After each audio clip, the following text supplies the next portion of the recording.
here to make a parabolic speaker workshop.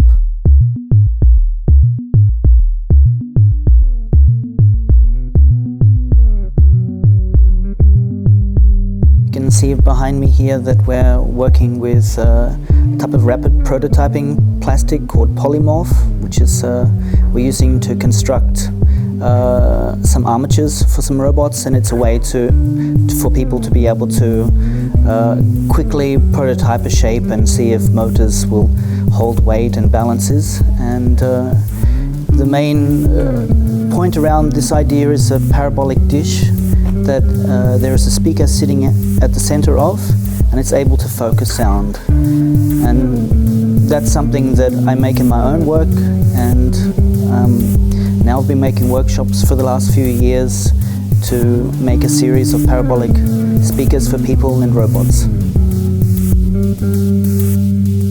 Idea of psychophysics and psychoacoustics, so I'm dealing a lot with this idea of being able to sculpt and shape sounds and make experimental instruments that change the way in which we perceive sound.